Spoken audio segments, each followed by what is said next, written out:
The rain fell in gentle sheets across the marble pavements of Ikoyi, casting a soft, melancholic rhythm over the city. Luxury vehicles weaved slowly through the misty morning traffic, their headlights slicing through the gloom. Beneath the awning of an abandoned kiosk, Jessica Okon, 27, stood with her infant daughter. Zuri clutched tightly to her chest. Zuri was wrapped in nothing more than a thin cotton cloth, her tiny body trembling. Jessica's own clothes were soaked through, her hair clinging to her cheeks. She had no umbrella, no jacket, no money, only a mother's determination not to let her child starve again. Jessica's stomach twisted with hunger, but her thoughts were only on Zuri. She gently rocked her baby, whispering comfort no one else could hear. "We'll be okay, my angel," she said. "Mommy's going to find food today." Commuters walked past her in tailored suits and flowing gowns. Some offered pitying glances. Others averted their eyes. Two young men nearby whispered, "Why is she standing in the rain like that?" These days, people fake everything. Probably borrowed that baby to beg for sympathy. Jessica heard them but didn't flinch. Her focus was on Zuri's cracked lips and weakening cry.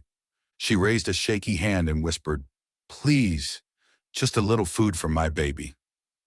A black Mercedes Maybach slowly pulled up to the nearby curb, engine humming quietly. Inside sat Collins Mustapha, 34, sharp-jawed, clean-shaven, and wearing a tailored navy suit. The CEO of Mustapha Group Holdings, he was en route to a high-stakes investment meeting with global executives at his office on Banana Island. But Collins wasn't focused on the upcoming deal. His eyes drifted lazily out the tinted window until he saw her. A woman, barefoot, drenched, holding a baby like it was the last thing she had in the world. He sat forward, heart inexplicably stirred. There was something haunting about the way she stood still in the rain. No drama, no outbursts, just quiet suffering. "Stop the car," he said suddenly. "Sir?" the driver asked, confused. "Pull over. Now." The Maybach came to a smooth halt. Collins stepped out, ignoring the rain soaking his shoes and jacket. He approached slowly. Jessica hadn't noticed him yet. She was still whispering comfort into Zuri's ear. He stopped just in front of her. Jessica looked up, startled. A tall, refined man stood before her. His presence felt powerful, but his expression was gentle. "Good morning," Collins said softly. Jessica blinked. "Good morning, sir." Her voice trembled. He nodded toward Zuri. "What's her name?" "Zuri," she answered, hugging the baby closer. "Has she eaten?" he asked. Jessica shook her head. "No, sir, not since yesterday." He looked down at her soaked wrapper, her trembling fingers. "What about you?" Jessica looked at the ground. "It's okay. I just want something for my baby." There was silence. Then Collins said, "Come with me." Jessica's heart skipped. She didn't know what to think. Was he serious? She hesitated, but then she looked into his eyes. There was no cruelty, only calm. She looked down at Zuri's pale face. She nodded. Collins turned and gestured to the car. The driver opened the door. Jessica climbed in carefully, holding her baby close.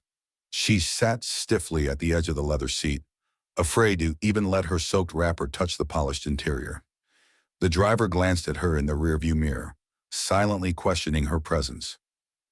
Collins sat beside her, expression unreadable. "Here," he said after a moment, handing her a clean towel, "for the baby." Jessica took it with both hands.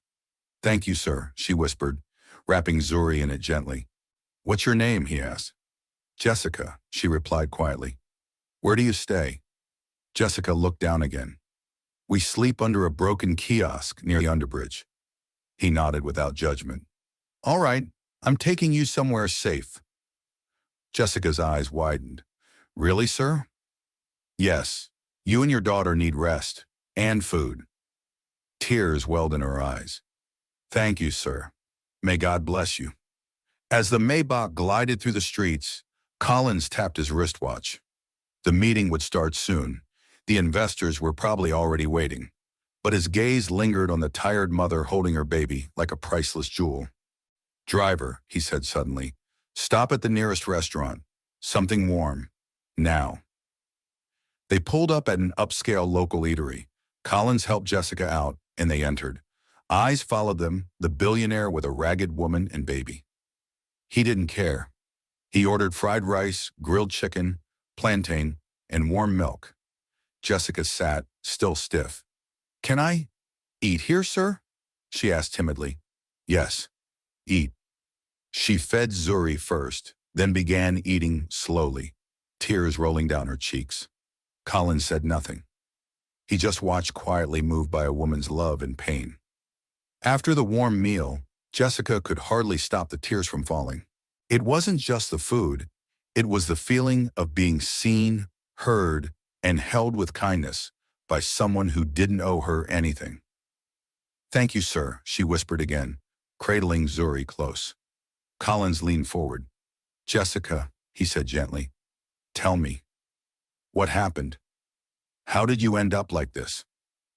Jessica glanced down at Zuri's small fingers, then slowly began. "My parents died when I was a child. I grew up in an orphanage in Ibadan. It wasn't easy. When I turned 17, I left and came to Lagos. I did housework, cleaned, washed clothes, anything to survive." She paused, her voice thickening. "Then, I met Jacob. He was a cab driver. He was kind. We fell in love. After a year, I got pregnant. When I told him, he was happy, said he'd marry me, but he had to travel back to his home country first. He said it was their tradition to ask his family's blessing." She wiped a tear. "That was the last time I saw him." Collins straightened in his seat. "You never heard from him again?" "No. His phone stopped going through. I waited. I cried. Eventually, I lost my job, my room, everything. Since then, we've been on the street." She looked up at him, eyes red.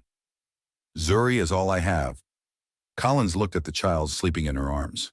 He said nothing for a while, but something in him shifted. He reached into his pocket and placed a few notes on the table, clean, crisp bills. "Take this," he said. "It's not everything, but it'll help." Jessica's eyes widened. "Sir, this is too much." "Take it," he repeated gently. She held the money close and nodded with trembling hands. "God bless you." Collins checked his watch. The meeting was already in full swing. The investors would be waiting. He stood up. "I have a very important meeting right now," he said, "but I want to help you more." He brought out his business card and handed it to her. "Call me in 3 hours. I'll come pick you and your baby up. We'll find you a better place to stay." Jessica took the card like it was made of gold. "Thank you, sir. Thank you." But she didn't tell him something. She had no phone. She thought quickly. Maybe she could pay someone to make the call when the time came. Maybe she'd find a way. Jessica left the restaurant and stepped into the Lagos sun, baby still sleeping peacefully. She gently folded the business card and tucked it into a hidden pocket in Zuri's inner cloth wrap. She touched it to make sure it was secure. She walked slowly back toward the same kiosk corner where Collins had found her that morning. It was dry under the wooden shade, so she sat quietly holding her daughter, heart full of something new hope. But Jessica didn't notice that as she walked away from the restaurant, something slipped from Zuri's cloth. The business card. It fluttered down quietly onto the wet concrete near the door. No one noticed. The sun dried the water from the street. The card lay there soaked but intact, words still readable, waiting to be found, or lost forever. Back in his Banana Island office, Collins Mustapha couldn't focus. The meeting had gone well. Foreign investors were impressed, but his thoughts kept returning to Jessica. He checked his phone. No calls. He frowned. Maybe she forgot? Maybe she had no plans to call in the first place? He clenched his jaw. Or maybe, he murmured, she really is like the others. But then he remembered her eyes, the way she fed her baby before herself, her trembling hands, her quiet dignity. He looked at his phone again. Still nothing. Jessica sat patiently under the shade, humming softly to Zuri. She looked at the time. Just a little more until she would ask someone to help her call. She reached into Zuri's wrap, searching for the card. Her hand froze. It wasn't there. Jessica's heart dropped. She searched the cloth again, frantic now. Then she searched her own wrapper, her slippers, the bench, the ground around her. Nothing. No, no, no, she whispered, her voice cracking. Tears spilled as she hugged Zuri tight. God, no, not now. I just got hope. I just got a chance. Her lips trembled. Her breath caught in her throat. I lost it. I lost the card. She remembered Collins's voice. Call me in 3 hours. But there was no card, no phone number, nothing. She sobbed quietly. Zuri, I'm sorry. I'm so sorry. Back at the restaurant, Collins couldn't take it anymore. He ordered his driver to take him back. The car arrived at the same eatery. Collins stepped out, scanned the surroundings. She wasn't there. He walked to the door and paused. Something on the floor caught his eye. It was the business card, wet, fragile, but intact. He bent and picked it up. His heart sank. Did she throw it away? He whispered. Or did it fall? He stared at the table they'd sat at. The waitress walked by and asked, Sir, would you like to eat? Rice and chicken, he said without looking up. He sat in silence, the damp card on the table in front of him, his thoughts louder than the street noise outside. Jessica Okon couldn't breathe. Her heart thumped painfully in her chest. The card was gone. She had searched Zuri's cloth, her wrapper, the bench, the dust around her feet. Nothing. She sat back, tears streaking down her cheeks. I lost it, she whispered. I lost the only chance we had. Zuri stirred in her arms, disturbed by her mother's trembling body. Jessica hugged her tightly and kissed her damp forehead. I'm so sorry, baby. Mommy didn't mean to lose it. Then, a thought struck her. Maybe it dropped at the restaurant. Her eyes widened with renewed hope. I have to go back. Maybe someone found it. She quickly secured Zuri on her back, wiped her eyes with her wrapper, and started walking. The bus she had boarded earlier was long gone, but she remembered the street, the exact restaurant, even the table. That hope was enough. She flagged down a passing yellow khaki and climbed in, holding onto the edges tightly as the vehicle weaved through traffic. Please, God, let it be there. Meanwhile, back at the restaurant, Collins sat alone at the same table where Jessica had wept and eaten slowly, feeding her baby first. The damp business card lay on the table, the ink slightly smudged but legible. He stared at it for a long time. She didn't throw it away, he said softly. His heart ached. She probably lost it. He reached for a tissue, gently dabbed the edges of the card, and placed it into his wallet. He rose, walked slowly out of the restaurant, and climbed back into his SUV. Back to the office, he told the driver. The Maybach pulled away slowly from the curb. At the exact same moment, Jessica's Kiki stopped just around the corner. She got down, heart racing. She walked fast, then broke into a run. The baby was still tied to her back, bouncing gently as she moved. She reached the entrance of the restaurant and paused, out of breath. The car was gone. She didn't know she had missed Collins by less than 30 seconds. Inside the restaurant, she rushed to the table they had sat at. It was empty. Clean. No card. No trace. She bent and checked under the table. Nothing. She turned to a young waitress cleaning another table. Excuse me, please, did anyone find a small card here earlier? Her voice was shaky, her fingers twisted in her wrapper. The girl blinked. Card? No, madam. We cleaned this place thoroughly. Nothing like that. Jessica's knees gave way for a moment. She stumbled to a nearby chair, sat down, and hugged Zuri close. The child began to cry softly. Jessica tried to rock her, but her own tears were falling fast now. She whispered, God, I was so close. So close. That night, Jessica found her way to the unfinished building she sometimes used for shelter. She laid down an old wrapper, made a bed of scrap cloth, and placed Zuri gently on it. There were no windows, only rough concrete walls and holes where doors should be. Mosquitoes swirled. The wind howled through the open cracks. But Jessica didn't complain.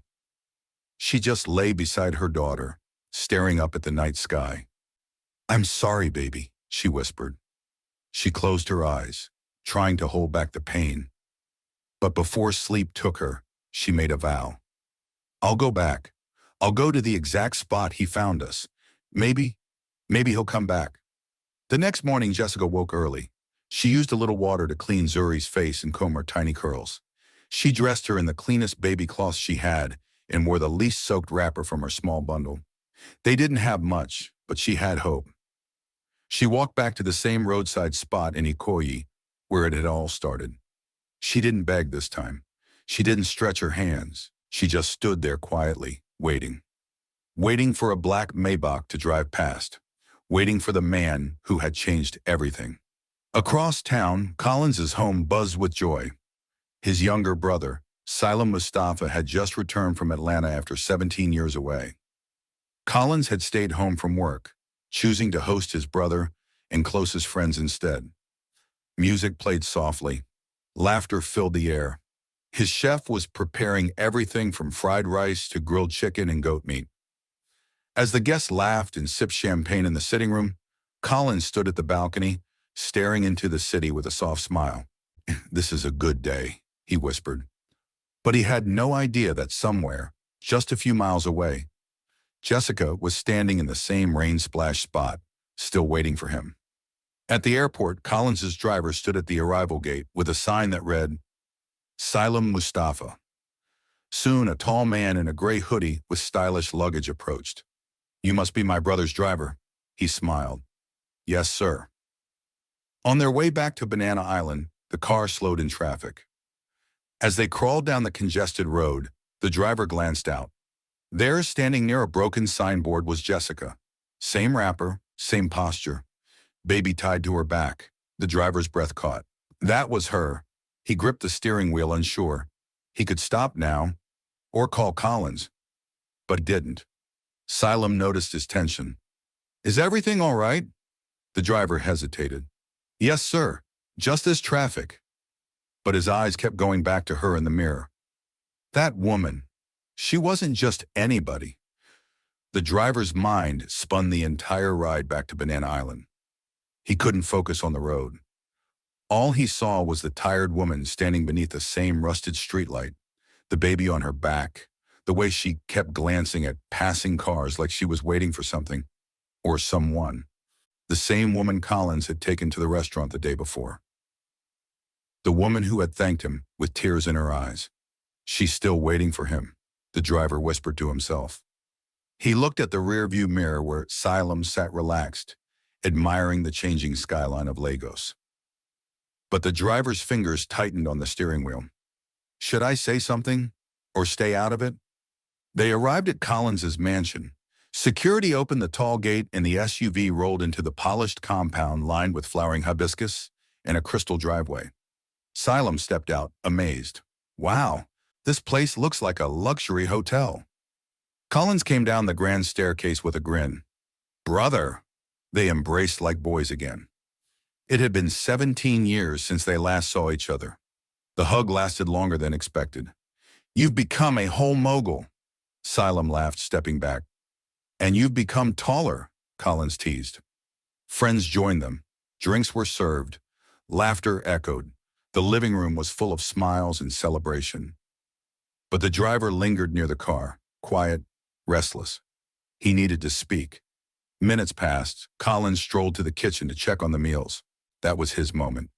"Sir," the driver said, following him in. Collins turned. "Yes?" The driver hesitated, then drew in a breath. "I saw her." Collins paused. "Who?" "The woman.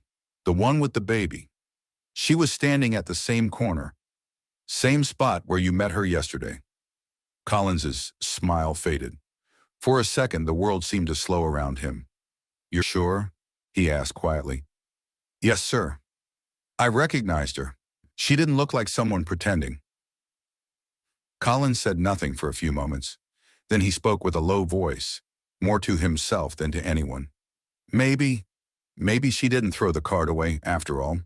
He remembered the soft towel he gave her, the way she fed her daughter before touching the food. Her trembling voice, her story. I need to know, Collins said finally. Go back there now. If she's still there, bring her. But ask her why she didn't call me. If her answer is true, bring her. Yes, sir. The driver didn't wait. He turned and headed for the car, urgency pulsing in his chest. Jessica was still at the corner. Her legs were tired. Zuri was sweating against her back. The sun was unforgiving now, but she didn't move. Each passing SUV made her heart jump, but none of them stopped. She looked up at the sky, then down the road again. It's past noon, she whispered. If he was going to work today, he would have passed by now. She sighed. Maybe he didn't go out, or maybe he took another route. Her heart sagged. Come, Zuri, let's find shade, she whispered. She was just about to step away when she heard a voice. Madam. She froze. She turned. A red SUV had just pulled over. The window rolled down. Jessica blinked. It was the driver, Collins's driver. Her heart surged with heat. Her throat tightened. She held Zuri tighter, unsure what was happening. The driver stepped out, walked toward her. She took a step forward too. Their eyes met. Tears welled in hers immediately. I'm sorry, she said before he could speak. I lost the card. I looked everywhere. I went back to the restaurant, but it wasn't there. I wanted to call. I swear I did. The driver looked at her. She wasn't lying. The woman looked exhausted, sunburnt, her eyes swollen from a night of crying. He didn't need any more words. Please follow me, he said gently. Jessica nodded. She climbed into the SUV, heart racing. Zuri stirred quietly in her arms. As the car pulled into traffic, Jessica didn't know what was waiting at the end of that ride. But in her heart, she whispered again, Thank you, God. The red SUV rolled into the Mustapha estate. The gates opened slowly. Jessica's eyes widened. She had never seen anything like it. The house looked like a palace. The car stopped in front of a marble carport. The driver came around and opened the door. She stepped out, holding Zuri like a sacred treasure. He nodded for her to follow. Inside, music drifted through the walls. Laughter came from the sitting room. As she stepped through the giant doorway, Collins looked up. Their eyes met. His smile vanished. He stood slowly. Jessica hurried forward and dropped to her knees in greeting. Zuri clung to her chest. No, please, Collins said gently, reaching for her arm. Don't kneel. She stood shakily. The laughter in the living room faded. Heads turned. Everyone was watching. But Collins didn't explain. He simply turned to her and said, Come with me. He led her down the hallway and opened a guest room door. The room was fresh, cool, clean. Please, he said softly, take a bath. You and the baby. There are fresh towels, soap, clothes. You can rest here. Jessica could barely breathe. Her eyes were wide. She stepped in slowly, turning in circles. It felt like a dream. Thank you, sir, she whispered. Collins left the room and headed straight to the kitchen. He met the chef at the counter. There's a woman in the guest room. Feed her. Give her anything she needs. Don't delay. Yes, sir. Later that evening, as the Lagos sky began to blush with the hues of sunset, Jessica Okon sat on a plush armchair in the guest room, her daughter Zuri asleep in her lap. Her skin glowed from the bath.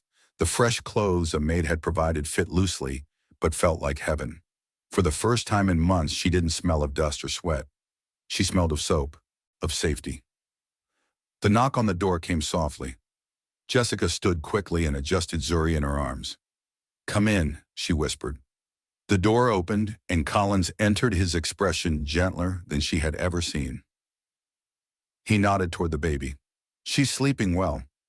Jessica smiled shyly. Yes, sir. She's peaceful here. Collins sat in the chair opposite her and leaned forward.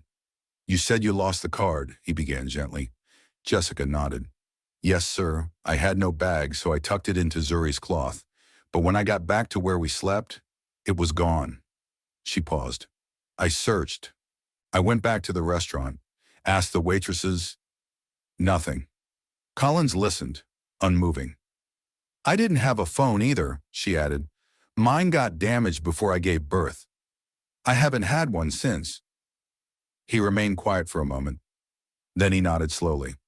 I believe you. Jessica blinked. Thank you, sir. I remember how you looked yesterday. You didn't fake that, Collins said.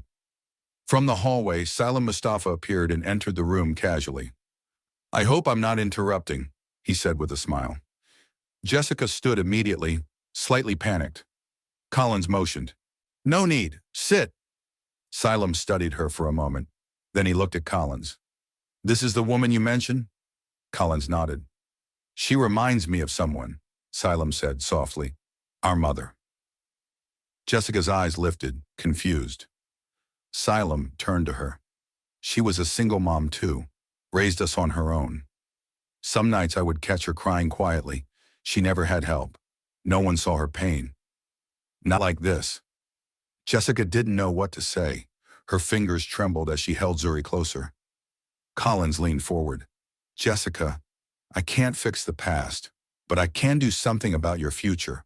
Her heart stilled. I want to help you start over, he said.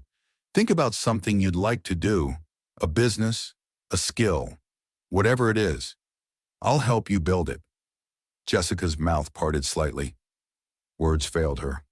He added, You'll stay here for now, but once we find the right place, we'll get you your own apartment. That broke her. Tears welled again, this time from a deeper place. Why me? She whispered. You don't even know me. Collins smiled faintly. Sometimes, we're not meant to explain kindness. We just do it. She looked down at Zuri and then back at Collins. Thank you, sir. Thank you.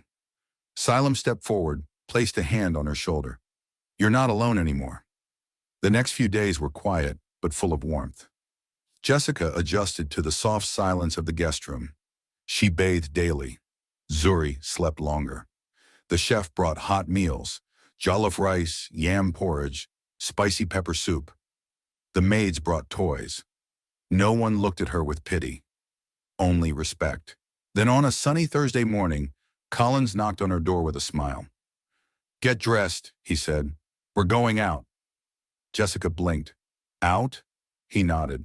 You and Zuri need something important. They drove in silence across the city. Jessica stared out the window, still dazed by everything. The wind played with her scarf. Zuri sat quietly on her lap, blinking at the sun. They stopped at a large upscale clothing store on Admiralty Way. Inside, air conditioning swept over them. The smell of new fabrics filled the space. Jessica froze at the entrance. Pick anything, Collins said. She turned. Sir? I mean it. For you and Zuri. Jessica hesitated, her hands trembling, as she brushed the sleeves of a blue gown. She dropped it quickly. Collins smiled. Don't be afraid. You deserve it. Eventually, she began to pick slowly, shyly until her arms were filled with dresses, baby clothes, soft blankets, and sandals. The cashier smiled kindly as she packed everything. Collins paid without flinching. Jessica whispered again, Thank you, sir. I don't even know what to say. You don't have to say anything. But he wasn't done. Next, they visited a tech store. I want you to have a phone, Collins said. Something strong and easy to use. He bought her a durable smartphone and even helped her retrieve her old number at the telecom office. Jessica held the phone like it was a bar of gold.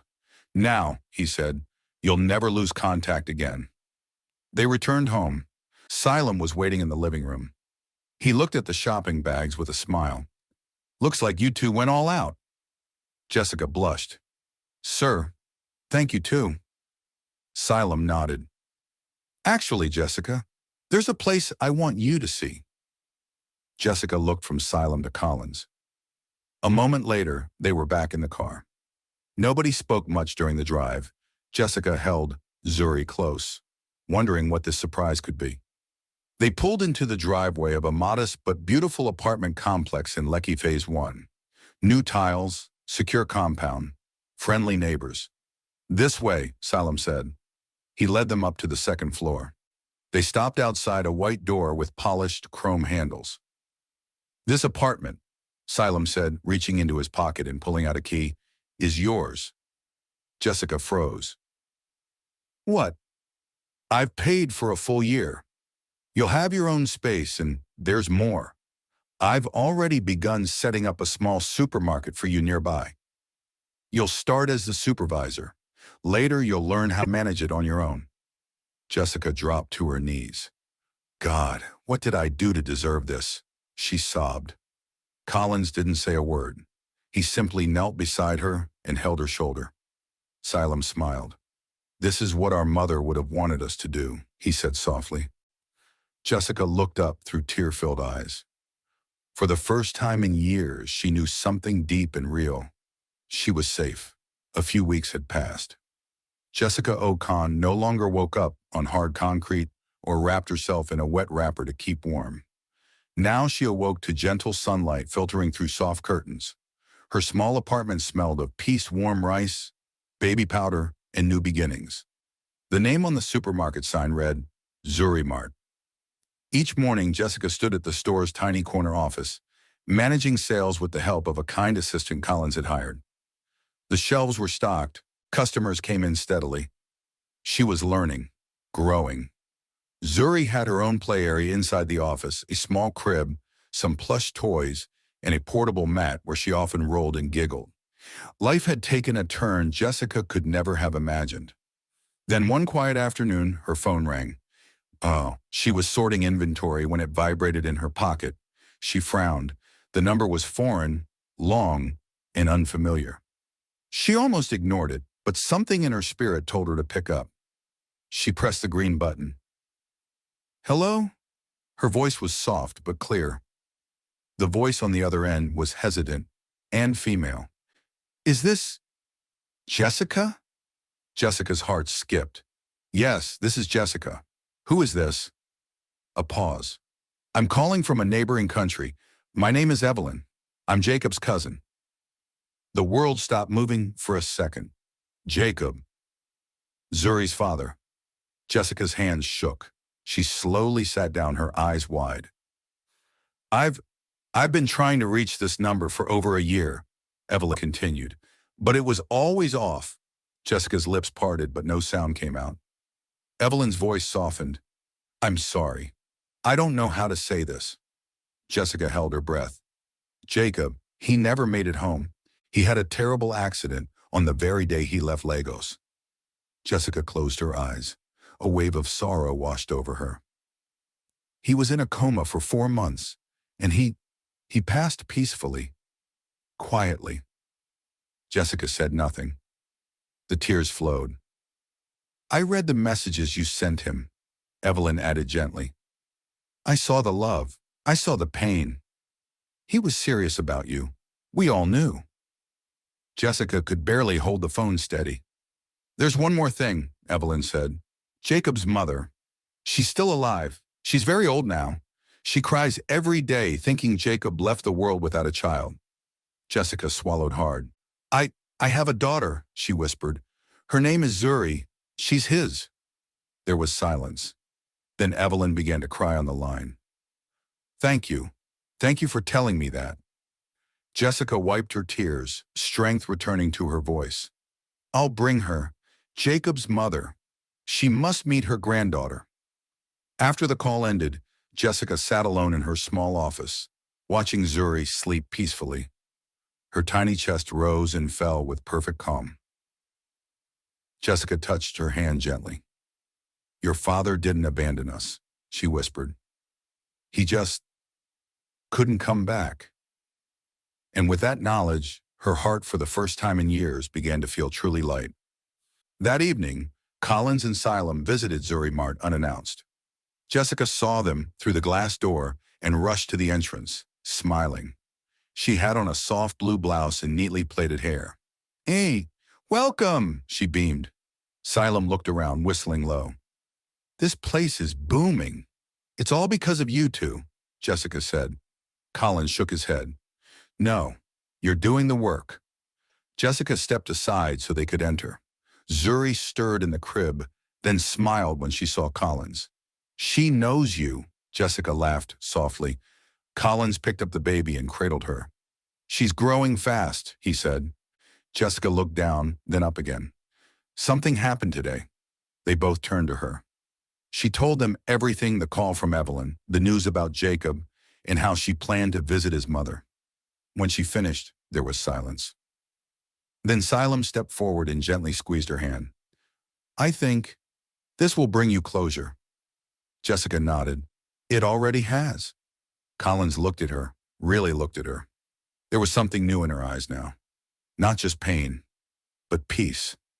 The sun was just rising over the Lagos skyline when Jessica wrapped baby Zuri in a soft yellow blanket. She had barely slept the night before, not from worry, but from nerves and anticipation. Today she would be traveling out of Lagos, to the small border town where Jacob's mother lived, Zuri's grandmother. Jessica looked around her apartment one last time, checked her small overnight bag, and whispered, "Let's go make peace." When she stepped outside, Collins was already waiting. He stood beside his silver SUV, dressed in a crisp linen shirt and soft leather shoes. Xylem leaned against the hood, sipping water from a bottle. "You didn't think we'd let you go alone, did you?" Xylem teased. Jessica smiled with quiet gratitude. "Thank you. I wouldn't even know how to begin this journey without you." "Then it's a good thing you're not doing it alone," Collins said.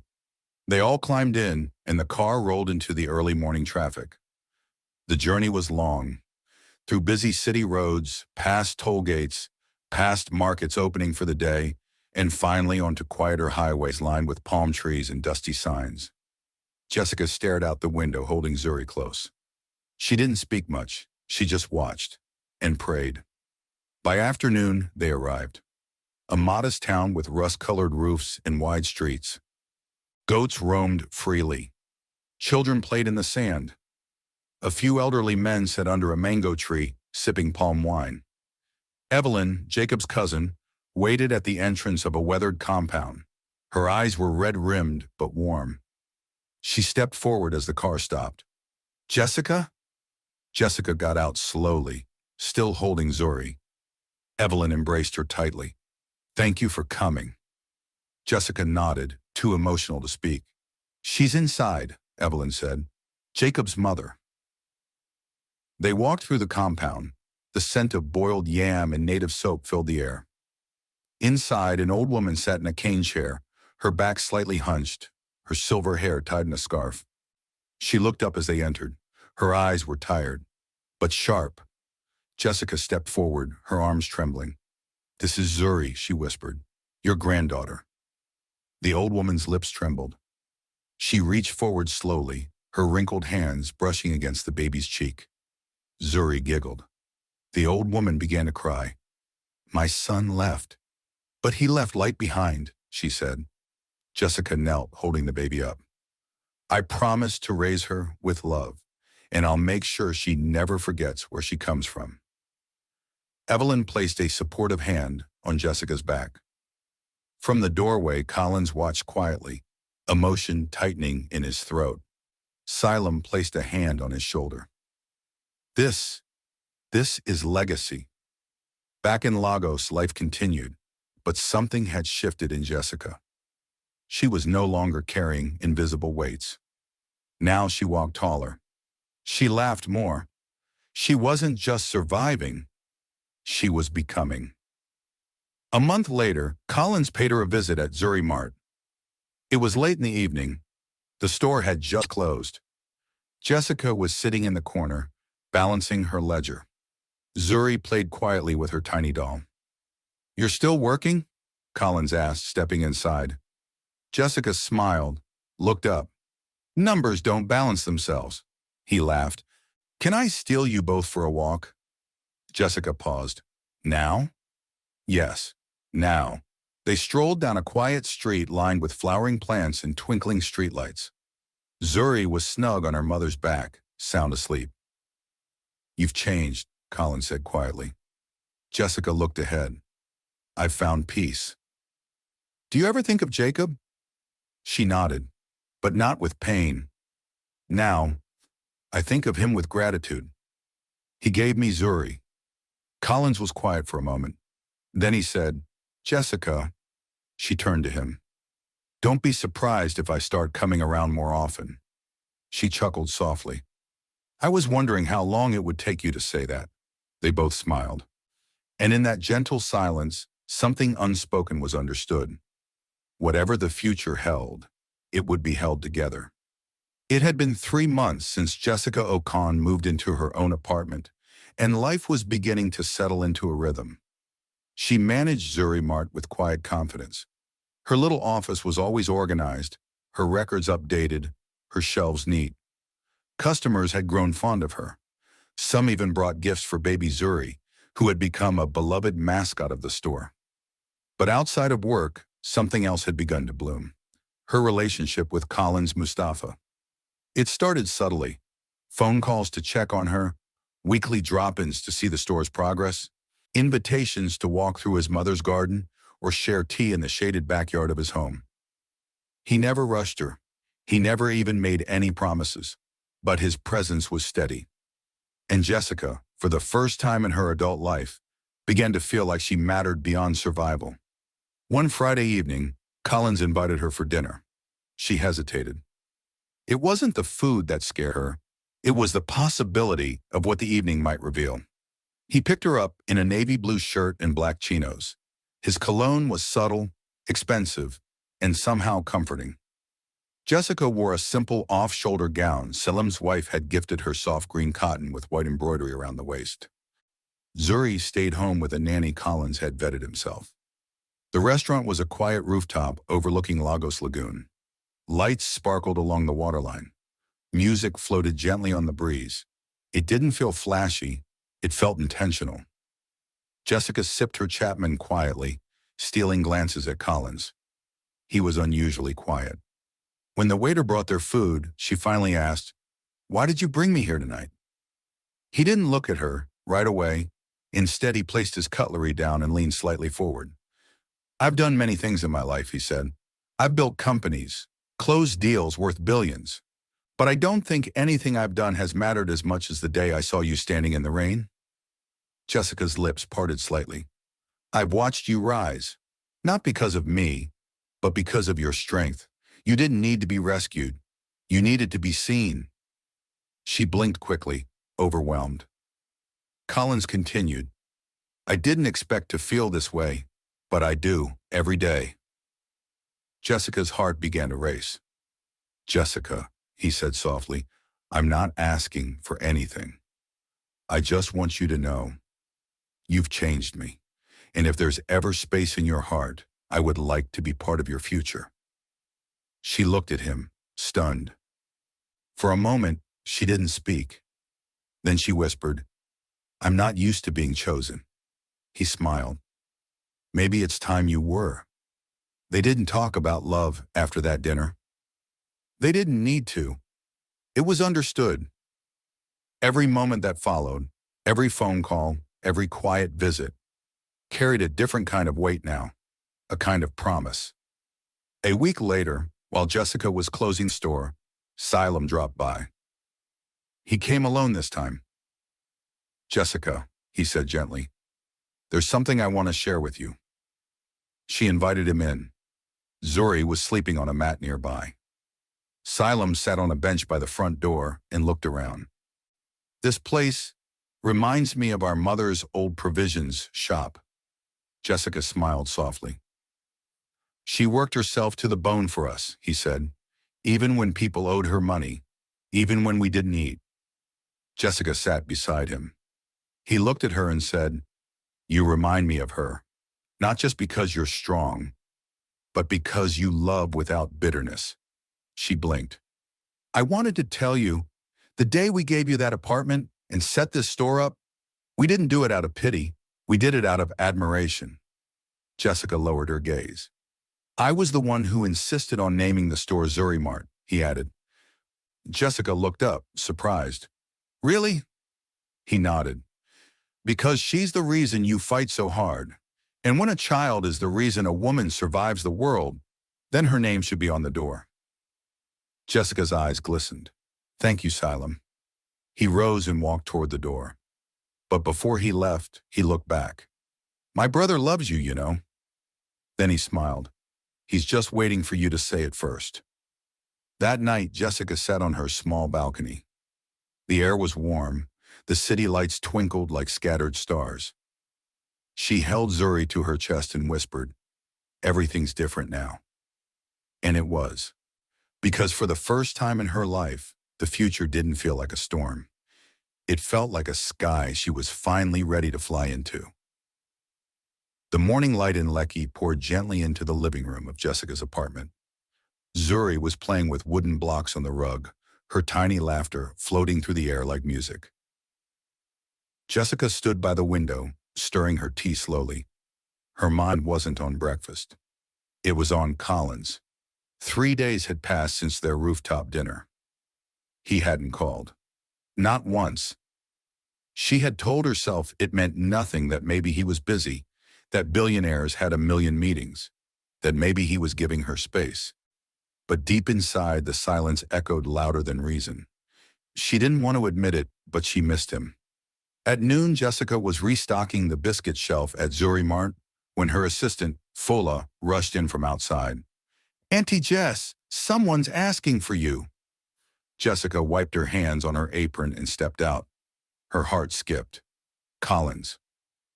He stood there in the afternoon sun, in a plain white caftan and brown leather sandals, holding a small brown bag. Jessica froze. Good afternoon, he said gently. She nodded. You came.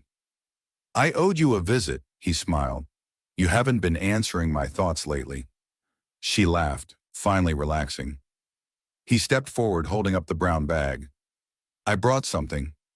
Jessica took it and looked inside. Freshly baked banana bread, still warm. Her eyes widened. Did you? I didn't bake it, he laughed. But I remembered you said you used to crave it when you were pregnant. Jessica looked down, blushing. Come in, she said. He stepped inside the store. Zuri, now a toddler with quick legs and bright eyes, spotted him and ran over. Uncle! Collins laughed and picked her up, spinning her gently. She remembers me, he said. Jessica smiled quietly. She never forgets those who make her feel safe. They sat together in the office corner of the store, banana bread between them. Jessica offered him a slice. Thank you, she said softly, for coming.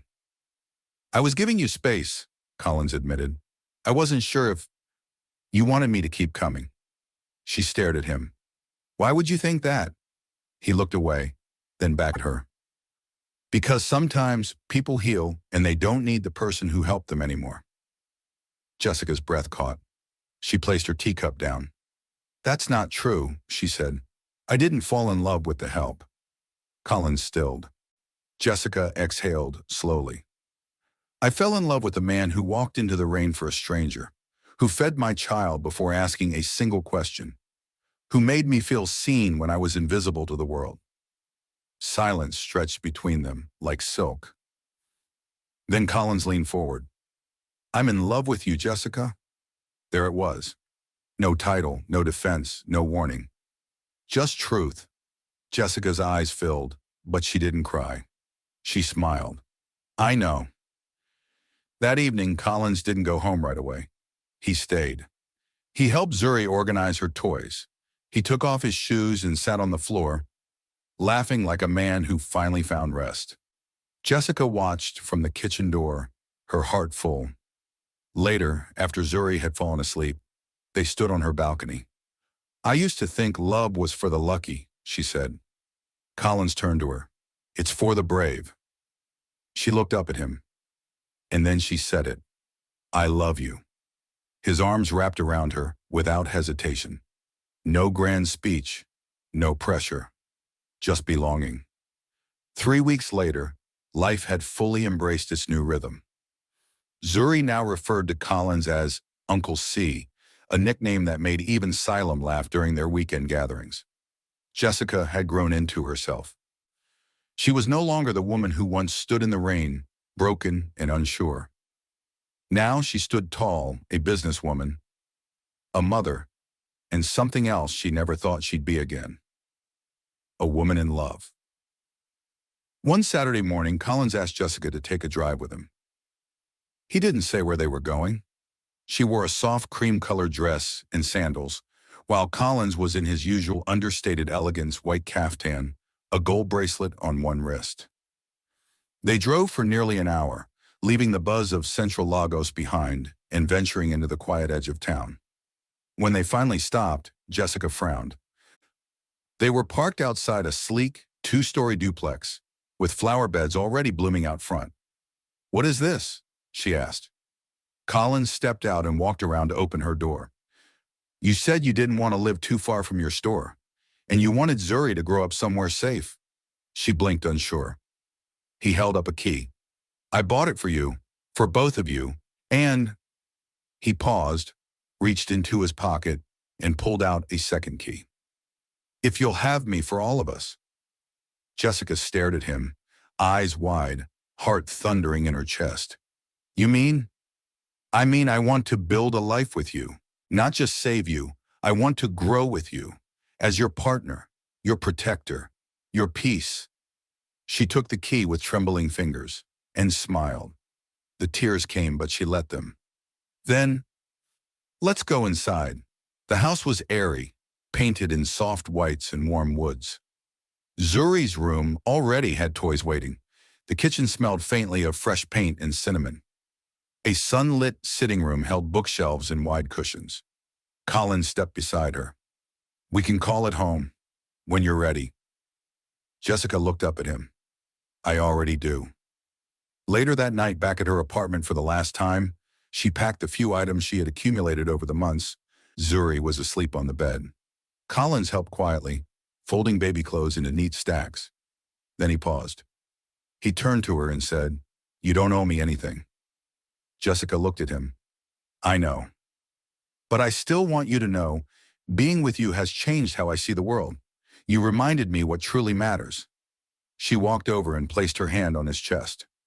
"And you reminded me I'm more than just what I've survived." The next morning, they moved into the new house together. No fanfare, no announcements. Just peace. A week later, Jessica stood in front of her store as Zuri played with sidewalk chalk nearby. A woman passed by, staring for a while. Then she approached and said, "You look familiar. Weren't you that woman on Ikoyi Road months ago, during the rain?" Jessica smiled. "I was." The woman's face softened. "You've changed." Jessica nodded. "I had help, and then I helped myself." That evening, Jessica sat with Collins on their new balcony as Zuri fell asleep inside. "I've been thinking," she said softly. "Maybe one day I'll open a second branch. Maybe teach other women how to build something of their own." Collins smiled and kissed her forehead. "I'll be right beside you when you do." It was a bright Saturday morning in Lagos, warm, breezy, and fragrant with blooming hibiscus.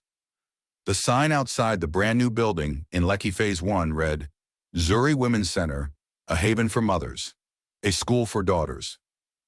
The ribbon was gold, the scissors were polished, and Jessica Okon, now 31, stood at the front in a flowing white gown, her hair braided and crowned with soft jasmine flowers. Zuri stood beside her, now 5 years old, in a lilac dress and shiny black shoes. The crowd was quiet. Local businesswomen, neighborhood children, reporters, and Collins himself, now her husband, all watched her. Jessica stepped forward. "I was once standing in the rain," she began, her voice firm but full of warmth. "Hungry, cold, and invisible. I had a baby strapped to my chest and nowhere to go. I thought that was the end of my story." She looked around. But someone stopped. Someone saw me.